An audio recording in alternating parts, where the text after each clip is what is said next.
Some days later, the insurance offices, 2 in number, received the formal announcement of Lord Montbarry's death from Her Ladyship's London solicitors.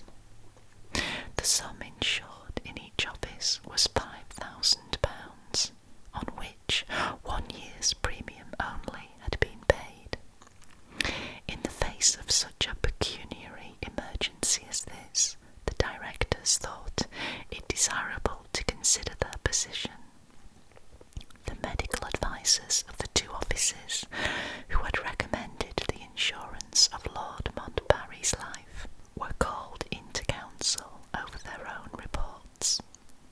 The result excited some interest among persons connected with the business of life insurance. Without absolutely declining to pay the money, the 2 offices, acting in concert, decided on sending a commission of inquiry to Venice for the purpose of obtaining further information. Mr. Troy received the earliest intelligence of what was going on. He wrote at once to communicate his news to Agnes, adding what he considered to be a valuable hint in these words. "You are intimately acquainted, I know, with Lady Barville, the late Lord Montbarry's eldest sister. The solicitors employed by her husband are also the solicitors to one of the 2 insurance offices. There may possibly be something in the report of the Commission of Inquiry touching on Ferrari's disappearance. Ordinary persons would not be permitted, of course, to see such a document, but a sister of the late Lord is so near a relative as to be an exception to general rules. If Sir Theodore Barville puts it on that footing, the lawyers, even if they do not allow his wife to look at the report, will at least answer any discreet questions she may ask referring to it. Let me hear what you think of this suggestion at your earliest convenience." The reply was received by return of post. Agnes declined to avail herself of Mr. Troy's proposal. "My interference, innocent as it was," she wrote, "has already been productive of such deplorable results that I cannot and dare not stir any further in the case of Ferrari. If I had not consented to let that unfortunate man refer to me by name, the late Lord Montbarry would never have engaged him, and his wife would have been spared the misery and suspense from which she is suffering now. I would not even look at the report to which you allude if it was placed in my hands. I have heard more than enough already of that hideous life in the palace at Venice. If Mrs. Ferrari chooses to address herself to Lady Barville, with your assistance, that is of course quite another thing. But even in this case, I must make it a positive condition that my name shall not be mentioned. Forgive me, dear Mr. Troy, I am very unhappy and very unreasonable, but I am only a woman, and you must not expect too much from me." Foiled in this direction, the lawyer next advised making the attempt to discover the present address of Lady Montbarry's English maid. This excellent suggestion had one drawback. It could only be carried out by spending money, and there was no money to spend. Mrs. Ferrari shrank from the bare idea of making any use of the £1,000 note. It had been deposited in the safekeeping of a bank. If it was even mentioned in her hearing, she shuddered and referred to it with melodramatic fervour as "my husband's blood money." So under stress of circumstances, the attempt to solve the mystery of Ferrari's disappearance was suspended for a while. It was the last month of the year 1860. The Commission of Inquiry was already at work, having begun its investigations on December the 6th.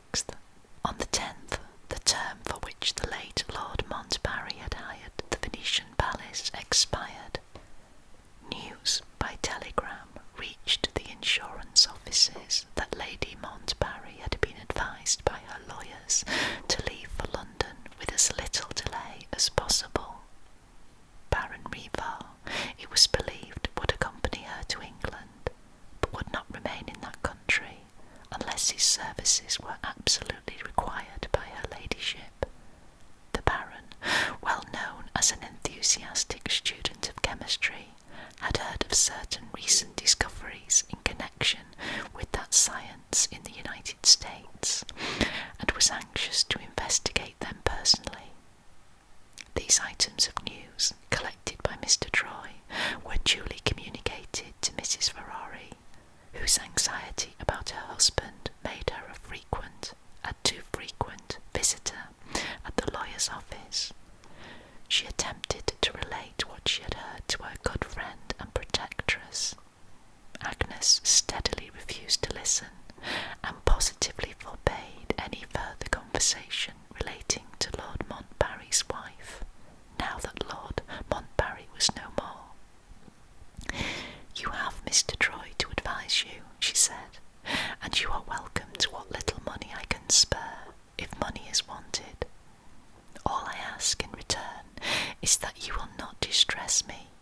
I am trying to separate myself from remembrances." Her voice faltered. She paused to control herself. "From remembrances," she resumed, "which are sadder than ever since I have heard of Lord Montbarry's death. Help me by your silence to recover my spirits, if I can. Let me hear nothing more until I can rejoice with you that your husband is found." Time advanced to the 13th of the month, and more information of the interesting sort reached Mr. Troy. The labours of the Insurance Commission had come to an end. The report had been received from Venice on that day. Chapter 8. On the 14th, the directors and their legal advisers met for the reading of the report with closed doors. These were the terms in which the commissioners related the results of their inquiry, private and confidential. "We have the honour to inform our directors that we arrived in Venice on December the 6th, 1860. On the same day we proceeded to the palace inhabited by Lord Montbarry at the time of his last illness and death. We were received with all possible courtesy by Lady Montbarry's brother, Baron Rivar. My sister was her husband's only attendant throughout his illness, the Baron informed us. She is overwhelmed by grief and fatigue, or she would have been here to receive you personally. What are your wishes, gentlemen, and what can I do for you in her ladyship's place?" In accordance with our instructions, we answered that the death and burial of Lord Montbarry abroad made it desirable to obtain more complete information relating to his illness, and to the circumstances which had attended it, than could be conveyed in writing. We explained that the law provided for the lapse of a certain interval of time before the payment of the sum assured, and we expressed our wish to conduct the inquiry with the most respectful consideration for her ladyship's feelings, and for the convenience of any other members of the family inhabiting the house. To this the Baron replied, "I am the only member of the family living here, and I and the palace are entirely at your disposal." From first to last we found this gentleman perfectly straightforward and most amiably willing to assist us. With the one exception of her ladyship's room, we went over the whole of the palace the same day. It is an immense place, only partially furnished. The first floor and part of the second floor were the portions of it that had been inhabited by Lord Montbarry and the members of the household. We saw the bedchamber at one extremity of the palace, in which his lordship died, and the small room communicating with it, which he used as a study. Next to this was a large apartment or hall, the doors of which he habitually kept locked, his object being, as we were informed, to pursue his studies uninterruptedly in perfect solitude. On the other side of the large hall were the bedchamber occupied by her ladyship, dressing room in which the maid slept previous to her departure for England. Beyond these were the dining and reception rooms, opening into an antechamber which gave access to the grand staircase of the palace. The only inhabited rooms on the second floor were the sitting room and bedroom occupied by Baron Rivar, and another room at some distance from it, which had been the bedroom of the courier Ferrari. The rooms on the third floor and on the basement were completely unfurnished and in a condition of great neglect. We inquired if there was anything to be seen below the basement, and we were at once informed that there were vaults beneath which we were at perfect liberty to visit. We went down, so as to leave no part of the palace unexplored. The vaults were, it was believed, used as dungeons in the old times, say some centuries since. Air and light were only partially admitted to these dismal places by two long shafts of winding construction, which communicated with the backyard of the palace, and the openings of which, high above the ground, were protected by iron gratings. The stone stairs leading down into the vaults could be closed at will by a heavy trapdoor in the back hall, which we found open. The Baron himself led the way down the stairs. We remarked that it might be awkward if that trapdoor fell down and closed the opening behind us. The Baron smiled at the idea. "Don't be alarmed, gentlemen," he said. "The door is safe. I had an interest in seeing to it myself when we first inhabited the palace. My favourite study is the study of experimental chemistry, and my workshop, since we have been in Venice, is down here." These last words explained a curious smell in the vaults which we noticed the moment we entered them. We can only describe the smell by saying that it was of a twofold sort, faintly aromatic, as it were, in its first effect, but with some after odour very sickening in our nostrils. The Baron's furnaces and retorts and other things were all there to speak for themselves, together with some packages of chemicals, having the name and address of the person who had supplied them plainly visible on their labels. "Not a pleasant place for study," Baron Rivar observed, "but my sister is timid. She has a horror of chemical smells and explosions, and she has banished me to these lower regions, so that my experiments may neither be smelt nor heard." He held out his hands, on which we had noticed that he wore gloves in the house. "Accidents will happen sometimes," he said, "no matter how careful a man may be. I burnt my hands severely in trying a new combination the other day, and they are only recovering now." We mention these otherwise unimportant incidents in order to show that our exploration of the palace was not impeded by any attempt at concealment. We were even admitted to her ladyship's own room on a subsequent occasion when she went out to take the air. Our instructions recommended us to examine his lordship's residence, because the extreme privacy of his life at Venice and the remarkable departure of the only two servants in the house might have some suspicious connection with the nature of his death. We found nothing to justify suspicion.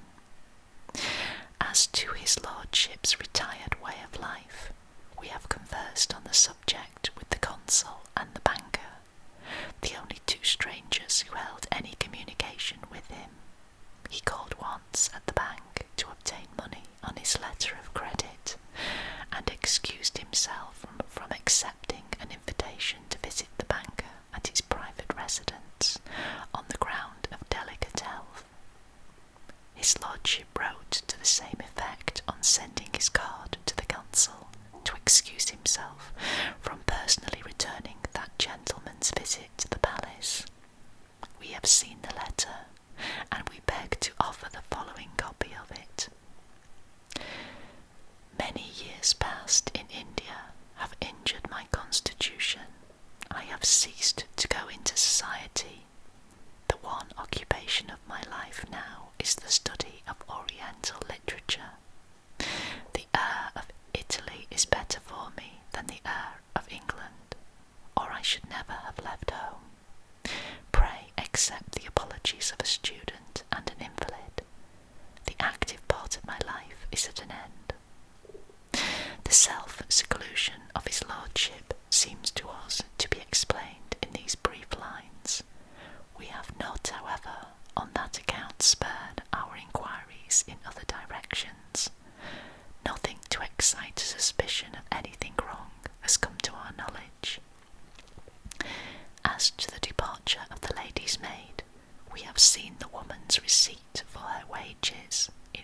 Collins expressly stated that she left Lady Montbarry's service because she disliked the continent and wished to get back to her own country.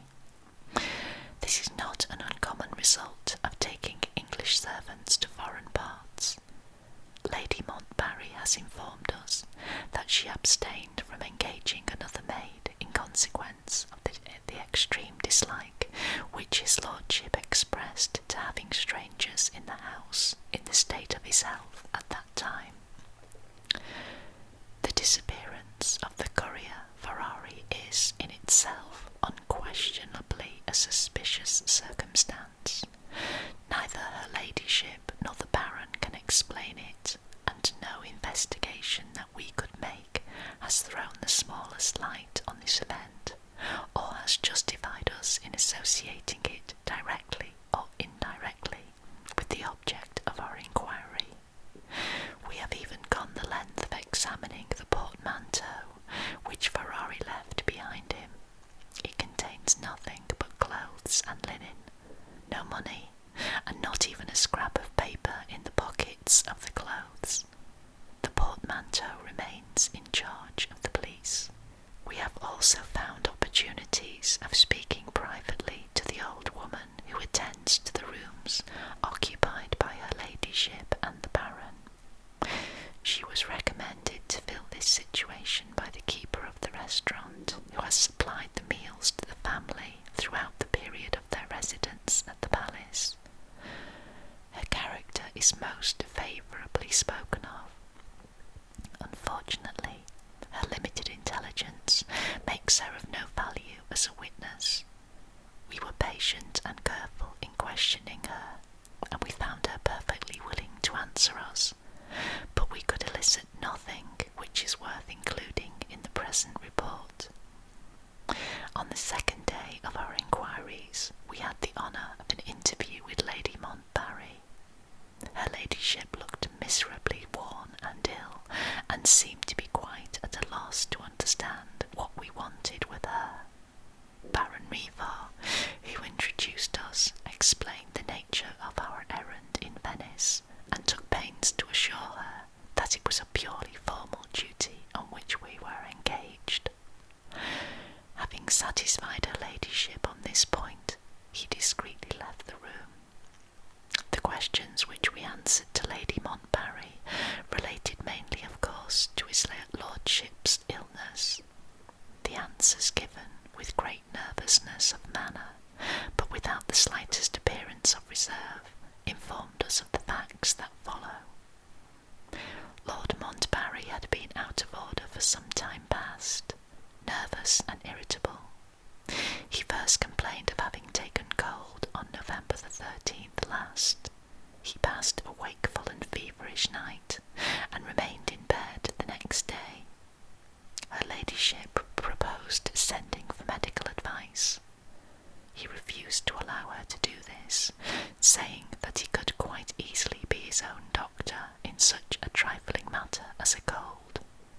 Some hot lemonade was made at his request, with a view to producing perspiration.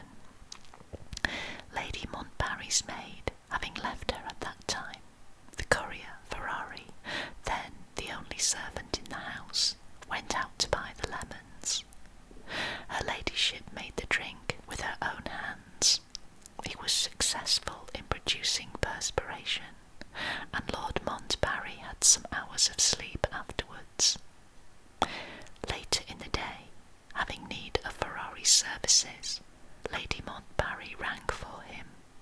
The bell was not answered. Baron Rivar searched for the man in the palace and out of it in vain.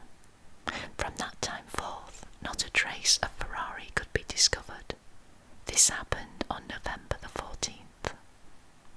On the night of the 14th, the feverish symptoms accompanying his lordship's cold returned. They were in part perhaps attributable to the annoyance and alarm caused by Ferrari's mysterious disappearance. It had been impossible to conceal the circumstance, as his lordship rang repeatedly for the courier, insisting that the man should relieve Lady Montbarry and the Baron by taking their places night at his bedside. On the 15th, the day on which the old woman first came to do the housework, his lordship complained of sore throat and of a feeling of oppression on the chest. On this day, and again on the 16th, her ladyship and the baron entreated him to see a doctor. He still refused. "I don't want strange faces about me. My cold will run its course in spite of the doctor." That was his answer. On the 17th he was so much worse that it was decided to send for medical help whether he liked it or not. Baron Revor, after inquiry at the consuls, secured the services of Dr. Bruno, well known as an eminent physician in Venice, with the additional recommendation of having resided in England, and having made himself acquainted with English forms of medical practice. Thus far, our account of his lordship's illness has been derived from statements made by Lady Montbarry. The narrative will now be most fitly continued in the language of the doctor's own report, herewith subjoined. My medical diary informs me that I first saw the English Lord Montbarry on November the 17th. He was suffering from a sharp attack of bronchitis. Some precious time had been lost through his obstinate objection to the presence of a medical man at his bedside. Generally speaking, he appeared to be in a delicate state of health. His nervous system was out of order. He was at once timid and contradictory. When I spoke to him in English, he answered in Italian, and when I tried him in Italian, he went back to English. It mattered little. The malady had already made such progress that he could only speak a few words at a time, and those in a whisper. I at once applied the necessary remedies. Copies of my prescriptions, with translation into English, accompany the present statement and are left to speak for themselves. For the next 3 days I was in constant attendance on my patient. He answered to the remedies employed, improving slowly but decidedly. I could conscientiously assure Lady Montbarry that no danger was to be apprehended thus far. She was indeed a most devoted wife. I vainly endeavoured to induce her to accept the services of a competent nurse. She would allow nobody to attend on her husband but herself. Night and day this estimable woman was at his bedside. In her brief intervals of repose, her brother watched the sick man in her place. This brother was, I must say, very good company in the intervals when we had time for a little talk.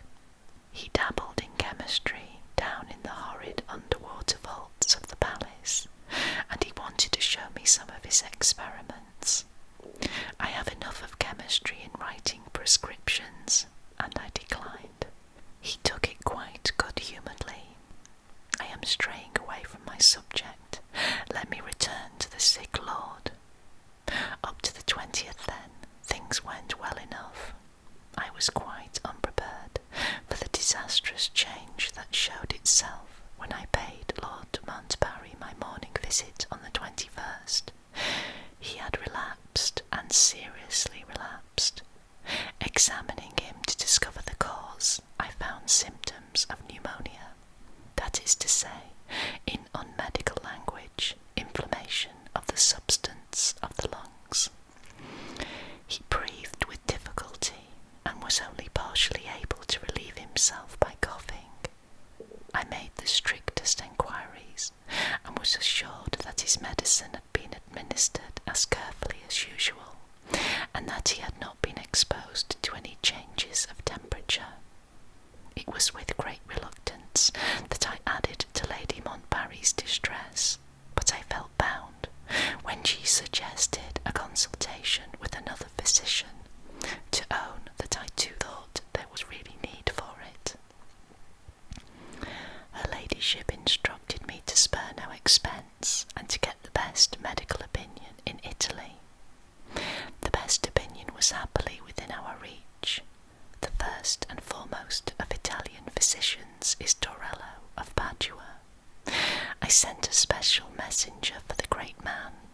He arrived on the evening of the 21st and confirmed my opinion that pneumonia had set in and that our patient's life was in danger.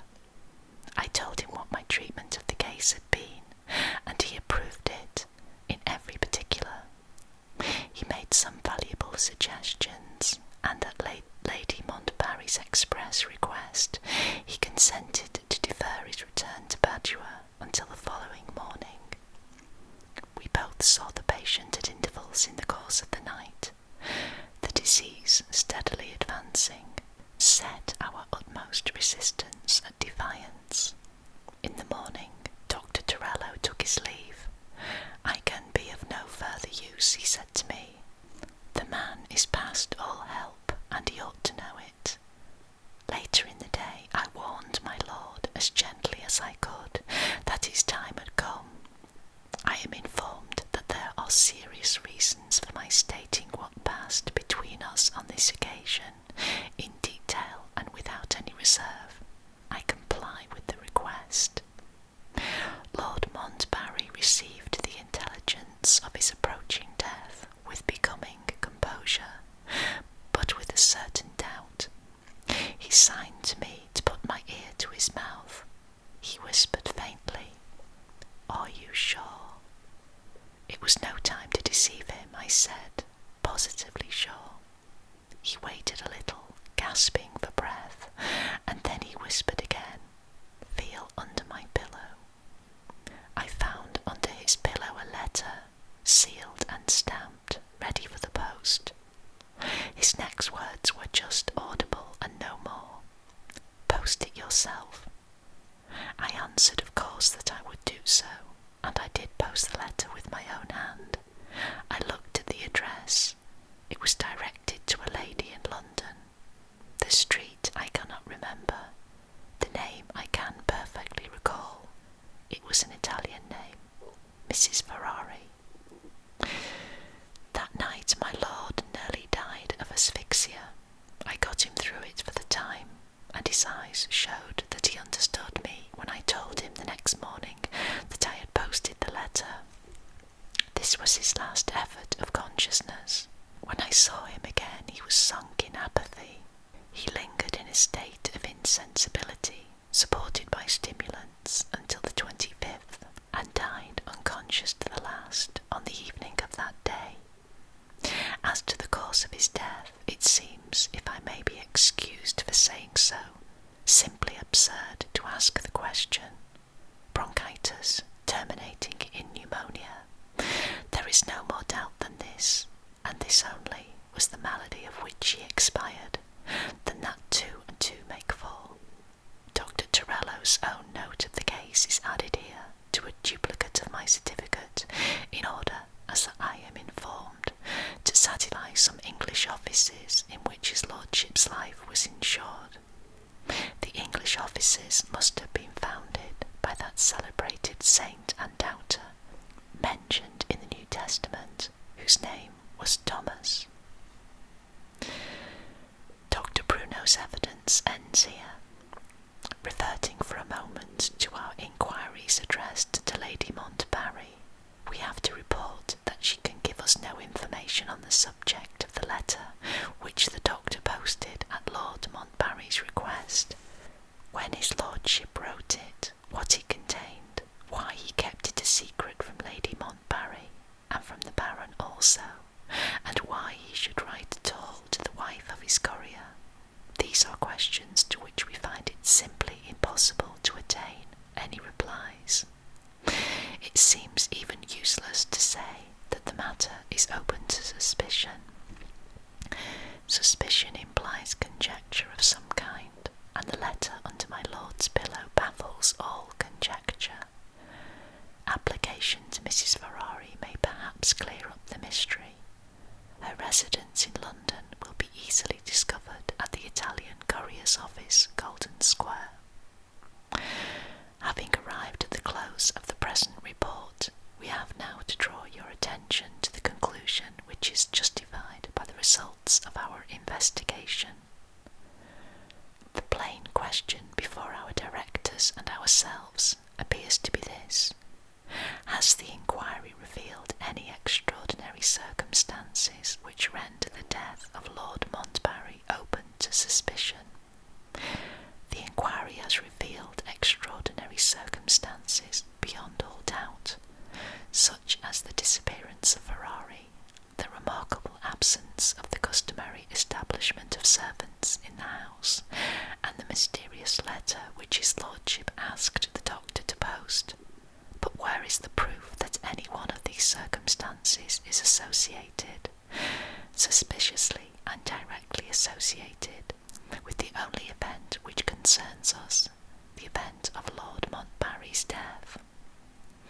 In the absence of any such proof, and in the face of the evidence of two eminent physicians, it is impossible to dispute the statement on the certificate that his lordship died a natural death.